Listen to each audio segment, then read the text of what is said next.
Europe Midi. 12h55 sur Europe 1, nous retrouvons Dany Cohn-Bendit, Maxime Switek. L'Europe à la une, effectivement. Bonjour Dany. Bonjour Maxime. Dany, faut-il accueillir plus de pays au sein de l'Union Européenne qui en compte 27, 28 aujourd'hui en fonction de là où on place le Royaume-Uni? Si je vous pose cette question, c'est parce que plusieurs pays frappent à la porte. C'est le cas du Monténégro, de la Serbie par exemple. On parlera de ces cas particuliers dans un instant, mais juste une question d'abord, une question de principe. Vous êtes favorable à un élargissement de l'Union? Je suis favorable si ces pays remplissent les conditions, mais je ne suis pas favorable qu'on fasse les mêmes erreurs qu'on a fait, qu'on devait peut-être faire avec l'élargissement à la Pologne, à la Hongrie, etc. C'est-à-dire qu'il faut d'abord approfondir le fonctionnement de l'Europe. L'Europe ne peut plus comme ça, 27, 28, 29, 30, 31, des décisions à l'unanimité, le blocage permanent d'un côté. Deuxièmement, il faut bien vérifier que ces pays sont capables d'intégrer ce marché unique et le choc de ce marché.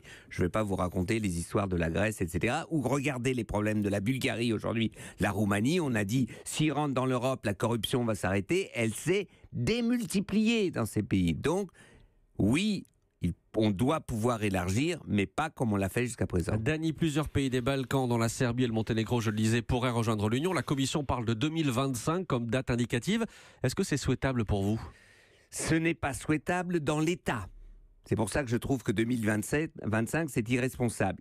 Le problème de la Serbie, le problème du Monténégro, surtout de la Serbie, c'est le problème de la paix dans la région, c'est le problème de la Bosnie, c'est le problème du Kosovo, c'est le problème de la constitution bosniaque, qui est une constitution ingérable, mais qui est bloquée par les trois entités, surtout l'entité serbe à Banja Luka. Donc, tant que ça, c'est pas réglé, et l'histoire du Kosovo, il est irresponsable de faire rentrer la Serbie. On l'a vu avec Chypre, on a fait rentrer Chypre, et puis on a toujours Chypre divisé. Pourtant, Dany, la paix, ça fait partie aussi des objectifs de l'Europe. Oui, mais on voit qu'une fois que ces pays sont entrés dans l'Europe, ils reprennent un comportement nationaliste. Je ne vais pas vous faire le dessin de ce qui se passe en Hongrie aujourd'hui. Donc, on doit régler les problèmes en disant, vous ne rentrerez que si c'est réglé. Ça, on a, si vous voulez, une carotte importante. Si on lâche cette carotte, eh bien après ça ne se fera pas et on laissera la Bosnie dehors. Parce que c'est ça qui est incroyable. La Serbie agresse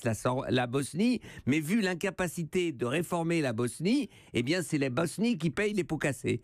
Ça, je trouve que c'est historiquement injuste. L'Europe à la une et les Balkans à la une aujourd'hui. Merci Dany, on se retrouve demain. À demain Maxime, ciao ciao.